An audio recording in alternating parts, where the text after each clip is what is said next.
Bonjour à tous et bienvenue à cette présentation hors série de la Chambre de commerce et d'industrie de la Rive-Sud. Bon jeudi. Je me présente, mon nom est Anne-Marie Bercier, je suis responsable des communications et relations publiques à la Chambre. Merci à tous d'être si nombreux et je salue également les gens des médias qui sont en quantité industrielle avec nous aujourd'hui, c'est extraordinaire. Comme la CCIRS suit les développements des différents dossiers qui sont liés aux enjeux de transport et recommande des actions spécifiques afin de prendre les intérêts de ses membres à cœur, c'est avec grande satisfaction que nous accueillons aujourd'hui le ministre Cloutier. La Chambre est impliquée depuis plusieurs années dans la recherche de solutions en matière de transport et avait même, en 2010, suggéré une simulation de ce que pouvait être le SLR pour la Grande Rive-Sud. M. Cloutier nous présentera aujourd'hui la vision actuelle du gouvernement et c'est avec joie qu'on va écouter attentivement la présentation d'aujourd'hui. Laissez-moi vous présenter, pour amorcer le tout, les gens qui se retrouvent à la table d'honneur aujourd'hui. Danielle Beaulieu, qui est propriétaire, directrice générale et présidente de l'Hôtel Mortagne. Hélène Bergeron, directrice générale de la Chambre de commerce et d'industrie de la Rive-Sud. On a Pierre Archambault, avocat chez Dunton Rainville, partenaire prestige de la Chambre. Robert Tilloy, directeur principal vente PME chez Vidéotron Services Affaires, partenaire prestige également de la CCIRS. Marc Cadieux, président-directeur général de l'Association du camionnage du Québec. Martin Fortier, président sortant de la Chambre et avocat associé chez De Chantal d'Amour Fortier. Jean Martel, maire de Boucherville. Paul Leduc, maire de Brossard. Suzanne Roy, mairesse de Sainte-Julie et représentante de la table des préfets et élue de la Couronne-Sud. Caroline Saint-Hilaire, mairesse de Longueuil et présidente de l'agglomération. Jacques-Olivier Junior, président Olivier Ford ainsi que de la CCIRS. Et notre invité de cette hors-série politique, M. Alexandre Cloutier.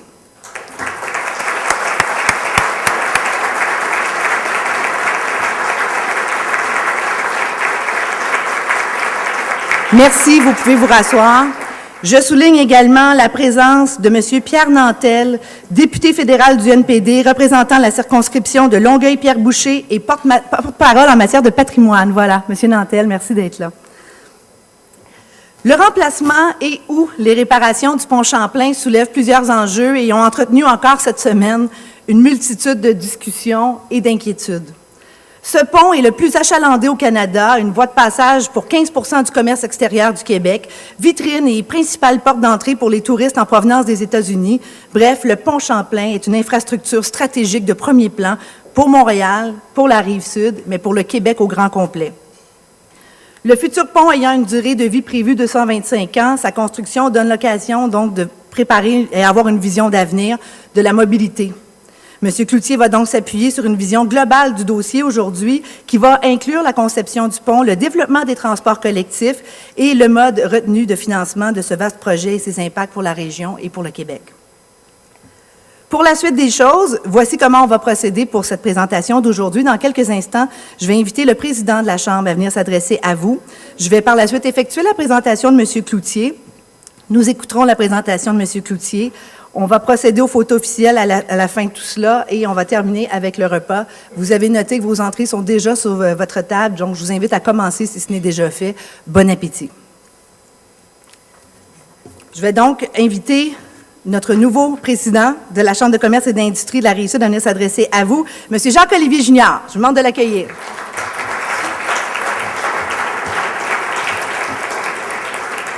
Alors, bien le bonjour, messieurs, dames. Comme vous voyez, la Chambre est très active. On a notre deuxième dîner cette semaine. Encore une fois, une salle bien remplie. J'aimerais d'emblée féliciter monsieur et madame les maires de la municipalité de l'agglomération. Félicitations pour votre réélection.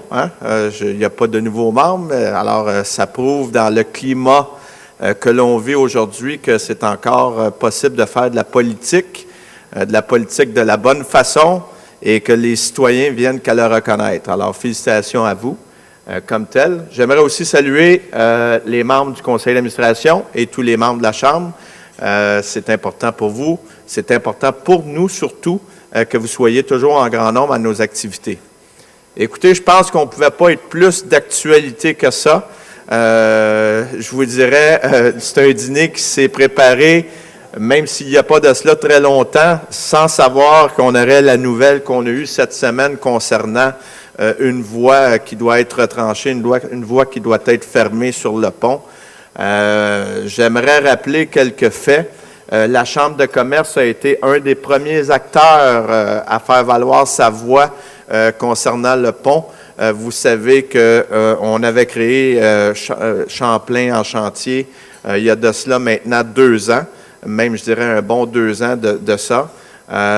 Donc j'espère que pour personne c'est une nouvelle avec grande surprise qui s'est passé cette semaine. Je pense qu'il y avait plusieurs rapports d'ingénieurs qui disaient que ce qui se produit pourrait se produire et c'est le fruit effectivement de ce qu'il y en est. J'aimerais porter aussi ou lancer un message aux différents élus de dire à quelque part l'urgence qui pouvait être prioritaire hier est devenue urgent aujourd'hui. Certains ne le voyaient peut-être pas du même œil que nous, mais je pense qu'ils vont se rallier aujourd'hui. Les citoyens de la Rive-Sud le savent depuis longtemps que c'est un projet qui se doit être mis au-dessus de la pile, comme on pourrait dire. Mais je pense qu'à un moment donné, il faut prioriser, il faut faire en sorte que tout le monde s'assoie à la même table. Nous, à la Chambre, c'est certain qu'on est prêt à contribuer, mais à quelque part, il faut faire face à la réalité. Et un pont, un SLR, ce sont 2 belles nouvelles, 2 bonnes nouvelles, mais on sait tous que c'est pas demain matin qu'on va avoir un pont et un SLR. Alors, il faut trouver des alternatives et ça passe beaucoup par le transport en commun, les voies réservées. Alors, j'espère que ce qu'on a appris comme nouvelle pour le pont Champlain, que la voie réservée ne sera pas en force, va être revisée. On n'a pas demandé aux citoyens, à nos membres, de se lever à 4 heures du matin pour aller travailler, parce que ça va ressembler un peu à ça, je pense, dans les prochains temps. S'il n'y a pas de voie réservée, s'il n'y a pas de nouvelles mesures, que ce soit du covoiturage ou autres qui sont mis en place, il y en a qui me parlaient de l'estacade, la réouverture de l'estacade. Je pense qu'il faut mettre tout sur la table et quand quelqu'un va dire « c'est pas possible », de dire « trouve une façon que ça marche ». Parce que c'est ça que ça prend. Ça prend des façons que ça marche et dès demain matin. Alors, je ne veux pas m'immiscer trop dans le débat. Je pense qu'il y a déjà beaucoup de gens. Je tiens à réitérer que la Chambre, on est prête à jouer le rôle qu'on a. On a déjà payé dans le passé pour des études. Si on peut aider de quelque façon que ce soit à accélérer le processus, moi, je peux vous dire, et mon prédécesseur, c'était la même chose, ça ne nous est jamais rentré dans la tête que ça prenne 10 ans faire un pont. Alors, peut-être qu'en mettant tout le monde, nos forces ensemble et qu'on met les bons acteurs aux bons endroits, peut-être qu'on peut retrancher quelques années. Alors, je pense que c'est le mandat que tout le monde en a aujourd'hui, de faire en sorte que ce dossier-là devienne urgent et qu'on ait la paix un peu pour nos citoyens, pour nos membres, qu'on soit capable de traverser les ponts sans se demander s'il faut se lever à 3 heures ou à 4 heures du matin. Encore une fois, merci et bon lunch. Merci.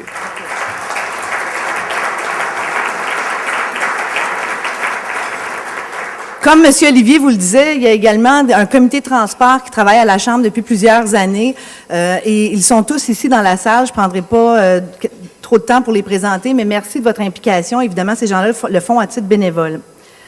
Constitutionnaliste de formation, Alexandre Cloutier détient un baccalauréat international au Petit Séminaire de Québec, un baccalauréat en droit à l'Université d'Ottawa, une maîtrise en droit constitutionnel à l'Université de Montréal et une maîtrise en droit international public de l'Université de Cambridge en Angleterre. Il a également fait 3 années d'études doctorales en droit constitutionnel à l'Université Laval de Québec. Membre du barreau du Québec depuis 2002, il a été clerc à la Cour suprême du Canada, avocat au cabinet d'avocats Faskin-Martineau, puis chargé de cours à l'Université d'Ottawa. Alexandre Cloutier est député de la circonscription de Lac-Saint-Jean à l'Assemblée nationale du Québec, et ce, depuis 2007. Il est l'actuel ministre délégué aux Affaires intergouvernementales canadiennes, à la francophonie canadienne et à la gouvernance souverainiste du gouvernement du Québec. Nous avons la chance de le compter parmi nous aujourd'hui. S'il vous plaît, accueillons le ministre Alexandre Cloutier.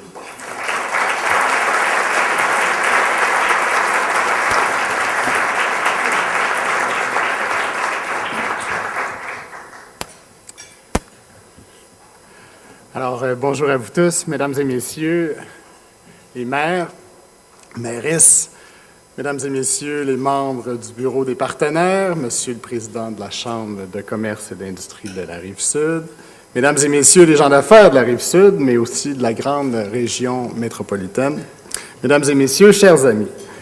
Alors, ça me fait évidemment extrêmement plaisir d'être avec vous ce midi pour venir aborder cette question du pont Champlain, mais aussi le fameux train léger, le SLR.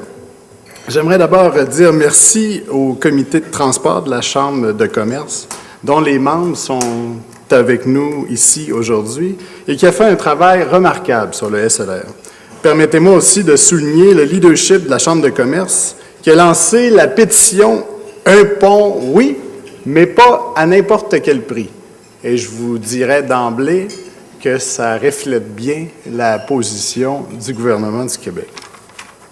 J'aimerais aussi saluer les membres du Bureau des partenaires sur les mesures préparatoires au remplacement du pont Champlain, dont plusieurs aussi sont présents ici dans la salle. Ce groupe a été formé à l'initiative du gouvernement du Québec et regroupe les municipalités de l'Île de Montréal, de la Rive-Sud, les sociétés de transport, l'Agence métropolitaine de transport, l'industrie du camionnage et le CA. Jusqu'à maintenant, la concertation et la collaboration au sein de ce groupe ont été exemplaires et ensemble, nous avons déterminé de manière très consensuelle les besoins régionaux et nous nous sommes assurés que les positions que le gouvernement du Québec prenait recueillaient l'adhésion de tous les acteurs impliqués dans le pont Champlain. Vous savez, pour le gouvernement du Québec, il est primordial que le nouveau pont Champlain soit conçu en concertation avec tous les partenaires du milieu et qu'il soit planifié et construit en prenant soigneusement en compte les besoins de la population. Et, Monsieur le Président, ce que vous exprimiez tout à l'heure de cette nécessité des gens qui habitent sur la Rive-Sud de se lever à 4 heures du matin, vous aurez compris que c'est exactement le genre de scénario qui doit absolument être évité. J'ai la ferme conviction que c'est en continuant d'unir nos efforts que nous parviendrons à mener à terme un projet porteur en remplacement au pont Champlain. Et c'est fort de ce consensus que nous réussirons ensemble à convaincre le gouvernement fédéral d'investir l'ensemble des sommes qui y sont nécessaires. Monsieur le Président, vous y avez fait référence tout à l'heure. Je prends la parole aujourd'hui dans un contexte bien particulier, même si nous avons planifié cette conférence d'aujourd'hui depuis maintenant plusieurs jours. Force est de constater maintenant qu'il y aura une voie fermée sur le pont Champlain pour le prochain mois. Alors, sachez que mon collègue, ministre des Transports, tiendra une rencontre importante avec les partenaires. Les objectifs de cette rencontre, c'est d'essayer de minimiser le plus possible les impacts sur la circulation. Évidemment, c'est priorité à la sécurité, mais vous savez que les travaux qui sont liés à la sécurité actuelle sur le pont Champlain sont sous la responsabilité du gouvernement fédéral. Les problèmes de circulation que nous entrevoyons n'est pas sans nous rappeler les impacts que pourra avoir un futur péage sur le pont Champlain, sur les autres infrastructures pour se rendre, pour avoir accès à l'île de Montréal. En temps normal, lorsque des citoyens de la grande région de Montréal empruntent le pont Champlain, les gens se soucient peu de savoir à qui appartient la responsabilité du pont Champlain. Chaque jour, lorsque des milliers de camions traversent les ponts qui se jettent sur le Saint-Laurent, les entreprises qui les opèrent se soucient avant tout de la fluidité et bien évidemment aussi de la sécurité. Mais quand le pont Champlain est fermé à répétition, quand on apprend que le gouvernement fédéral va dépenser 500 millions pour un pont qu'on devra détruire, alors la question de la gouvernance du pont Champlain prend une signification tout autre. Malheureusement, pour l'axe stratégique du pont Champlain, force est de constater qu'il y a eu un problème de planification. Juste pour illustrer mon propos, je fais référence à une citation de M. Cannon, alors ministre des Transports fédéral, qui affirmait « Le pont Champlain est en très bon état et est sécuritaire pour les Canadiens ». Et son bureau confirmait que le tablier du pont devrait faire l'objet de rénovation uniquement dans une vingtaine d'années. vous aurez compris que nous sommes dans une toute autre situation aujourd'hui. Alors, ce n'est certainement pas à vous, les gens de la Rive-Sud, que je dois expliquer toute l'importance que revêt le pont Champlain dans la grande région métropolitaine. Emprunté par 160 000 véhicules par jour, c'est le pont le plus achalandé au Canada, un achalandage qui s'est multiplié par 20 depuis son ouverture en 1962. Emprunté par 800 autobus par période de pointe, le nombre d'usagers du transport en commun qui le traverse est comparable à celui de la ligne jaune du métro de Montréal. Le pont Champlain est aussi un corridor de commerce de premier plan. Le commerce international qui transite par le pont Champlain atteint 20 milliards par année. Ça représente 7 du PIB québécois, c'est l'équivalent de 20 de nos exportations. Si Montréal rayonne autant, c'est parce que son centre-ville est bien vivant. Il y a là une concentration d'institutions, de services financiers, de services professionnels dignes des grandes métropoles. Le centre-ville de Montréal, ce sont 8 000 places d'affaires où 400 000 personnes travaillent et étudient. L'accessibilité au centre-ville est donc vitale pour son épanouissement, vitale aussi pour son industrie culturelle. Pour les milliers de touristes qui arrivent chaque année en provenance des États-Unis, le pont Champlain est la porte d'entrée pour Montréal, ville UNESCO du design. Le nouveau pont doit être un ouvrage d'art exemplaire, qui soit beau, durable, qui nous rende fiers. Je sais qu'il s'agit d'un autre consensus fort parmi nous ici, et puisque la mairesse de Longueuil est avec nous, je ne saurais souligner son leadership dans ce dossier. Vous savez, à l'époque de la construction du pont Champlain dans les années 50, on a assisté parallèlement au pont Champlain à la création de la voie maritime sur le Saint-Laurent. Un projet immense qui avait pour objectif de doter le Midwest industriel d'un accès plus direct à l'océan Atlantique. Le relèvement que ça a nécessité des ponts Jacques-Cartier et Mercier coïncide également avec le creusement du Saint-Laurent. La gestion fédérale des ponts Champlain et Jacques-Cartier n'est pas étrangère à l'importance que prendra dès lors le trafic maritime allant à l'ouest de Montréal. L'ouverture de cette nouvelle voie maritime sera en large partie responsable de la perte par Montréal de son statut du dernier port intérieur en Amérique, ce qui provoquera un certain déclin industriel. Nous pouvons ainsi constater qu'en voyant le cœur industriel de Montréal s'éloigner vers l'Ontario, les habitants de la région métropolitaine se sont eux-mêmes payés le pont Champlain pendant 28 années de péage qui ont rapporté bien plus que le coût de la construction du pont. Et aujourd'hui, on demande à nouveau aux citoyens de payer une deuxième fois pour un pont qu'ils ont déjà payé. Alors, je vous laisse imaginer ce que dirait le gouvernement fédéral si les municipalités de la région métropolitaine décidaient d'imposer un péage, non pas sur le pont, mais un péage sur la voie maritime allant de Montréal vers l'Ontario. J'imagine que simplement poser la question, c'est y répondre.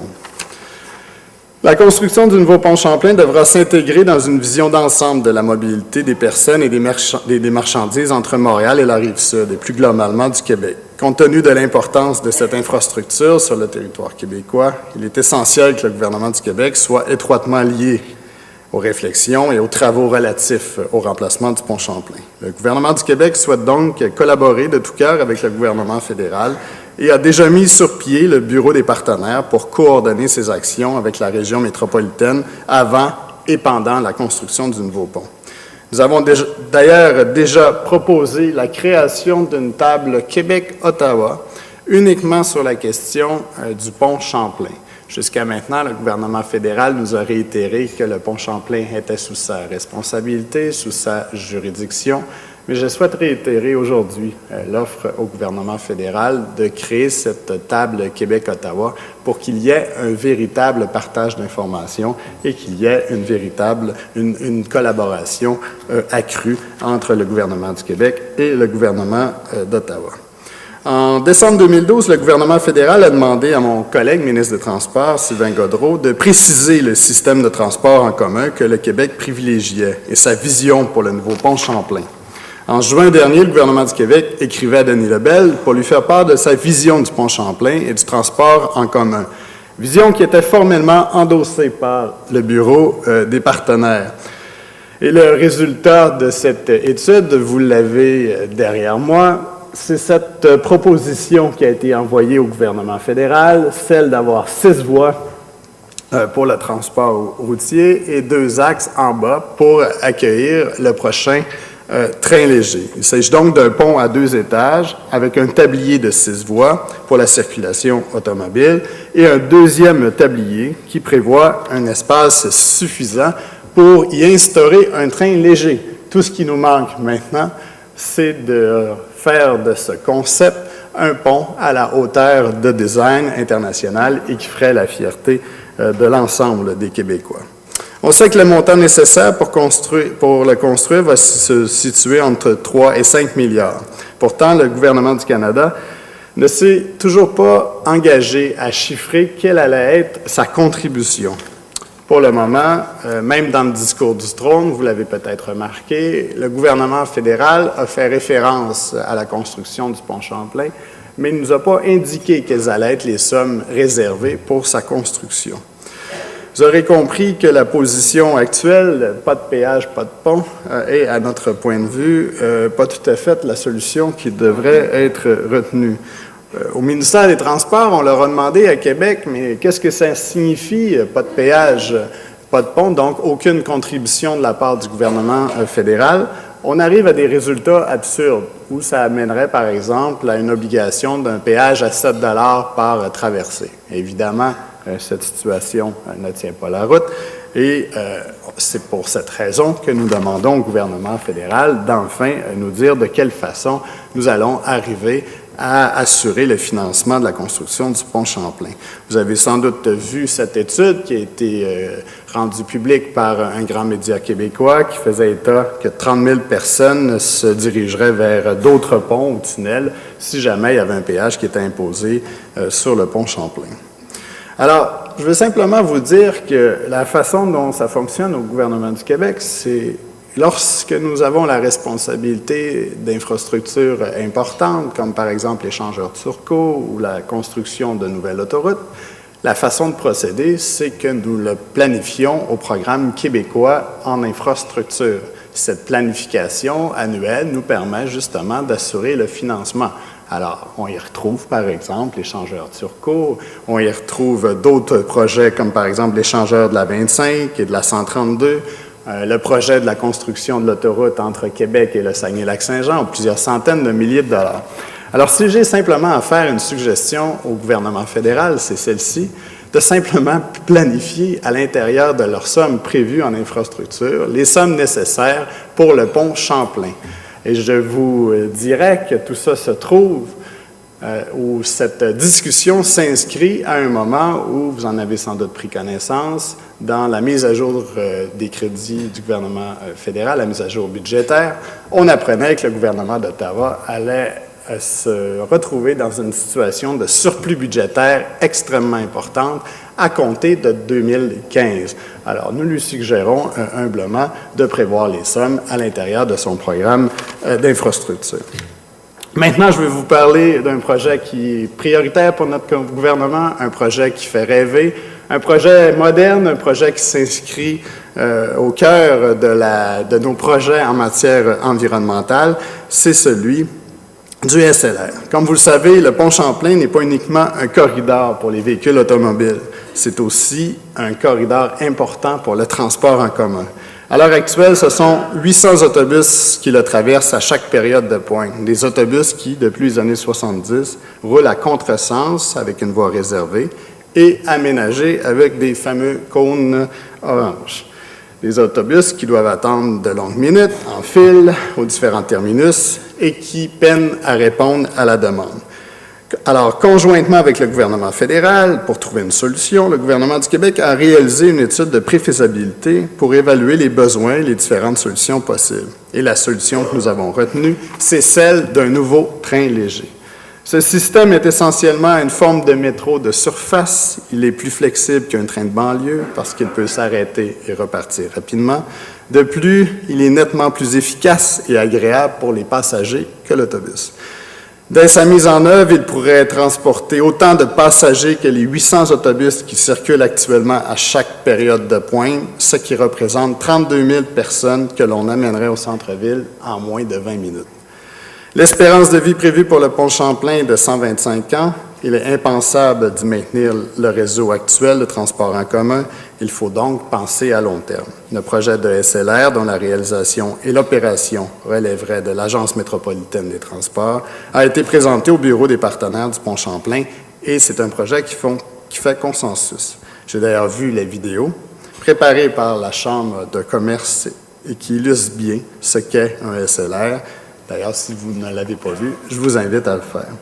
Alors, le nouveau pont représentera une étape majeure pour le développement du transport collectif grâce à l'implantation d'un train léger.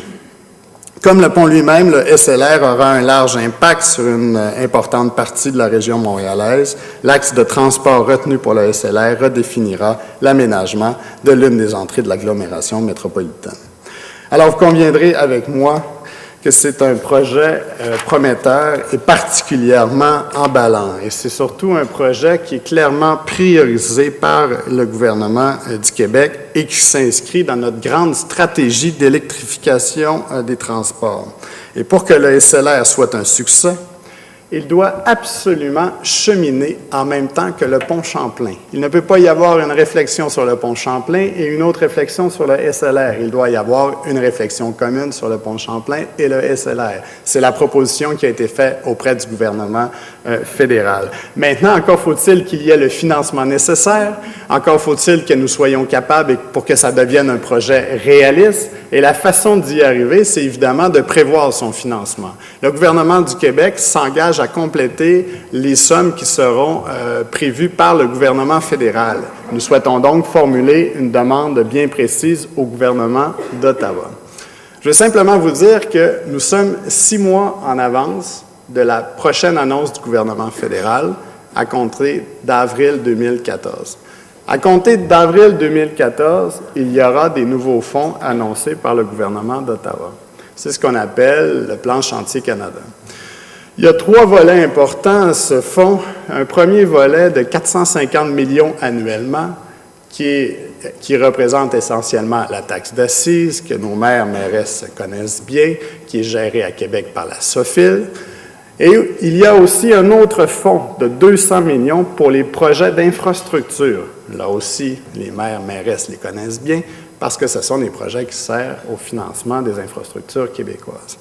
Mais ce qu'il y a de nouveau, c'est qu'il y aura aussi une enveloppe de 4 milliards de dollars, une enveloppe qu'on a appelée au mérite, une enveloppe qui est laissée à la discrétion du gouvernement fédéral, qui est laissée au mérite du gouvernement fédéral. Alors, nous sommes le premier gouvernement à faire connaître officiellement notre position et nous souhaitons obtenir la juste part pour le Québec. Et la juste part représente 1 milliard de dollars. Nous faisons donc la demande officielle au gouvernement fédéral d'utiliser cette somme de 1 milliard, qu'elle soit transférée à Québec, et le gouvernement du Québec s'engage formellement à ce que cette somme soit consacrée entièrement au SLR pour que le fameux train léger ne soit plus juste un projet et devienne une réalité parce qu'on doit attacher maintenant le financement pour s'assurer que non seulement nous aurons un nouveau pont, mais nous aurons également un nouveau train léger qui servira, entre autres, je l'espère, beaucoup à la population qui habite sur la Rive-Sud. Nous avons, par le passé, eu l'expérience de différents fonds au mérite où, de toute évidence, nous aurions pu faire mieux. Je parle du Québec, où nous avons des exemples de fonds qui étaient laissés à la discrétion au mérite du gouvernement fédéral, où le gouvernement du Québec n'a malheureusement pas obtenu sa part. Le projet de SLR ou de train léger est un véritable véhicule électrique et s'inscrit, comme je vous le disais tout à l'heure, directement dans notre politique d'électrification des transports. Alors, je suis particulièrement heureux de le faire ici, à Boucherville, où on trouve TM4, l'entreprise qui commercialise le moteur roue, et c'est à Boucherville qu'on fabrique les piles au lithium à haute capacité pour les véhicules hybrides. Nous sommes donc ici dans un des principaux pôles de cette filière industrielle d'avenir qui est le transport électrique. On veut que le Québec devienne un leader mondial de cette filière. On envoie à l'extérieur du Québec, comme vous le savez, 24 milliards. On a 24 milliards en déficit commercial qui est essentiellement dû à l'achat du pétrole. C'est 24 milliards qu'on envoie à l'extérieur et qui n'est donc pas dépensé sur le territoire québécois. Pour arriver à la réduction des gaz à effet de serre, nous allons aussi contribuer à faire grandir la place des transports électriques dans le parc de véhicules du Québec. C'est 516 millions en 3 ans qui sont investis dans la politique. On souhaite au Québec 12 500 véhicules électriques de plus d'ici 4 ans. Et on souhaite également mettre en place 5 000 bornes de recharge partout sur le territoire québécois. On veut développer une filière industrielle et des centres de recherche et arrimer cette politique de transport à notre politique industrielle de recherche. Ce qu'on souhaite pour le Québec et la grande région de Montréal, c'est que l'électrification des transports devienne un incontournable, comme c'est déjà le cas, par exemple, pour l'aérospatiale ou le jeu vidéo. Alors, en conclusion, j'ai voulu aujourd'hui vous réitérer cette volonté que le gouvernement du Québec a offrir toute sa collaboration au gouvernement fédéral pour nous assurer que nous ayons un pont Champlain le plus rapidement possible, que nous soyons fiers de ce pont et que ce pont devienne un objet ou une œuvre de fierté pour l'ensemble des citoyens québécois. J'ai voulu aussi vous dire que le projet de train léger est un projet dans lequel nous croyons profondément et la meilleure façon d'y arriver est certainement d'assurer son financement et vous avez l'engagement de la part du gouvernement du Québec d'en faire un projet réellement prioritaire. Alors, évidemment, on souhaite que le transport en commun soit au cœur de notre politique en matière de transport et le SLR est un emblème de cette volonté. Je vous remercie de votre attention.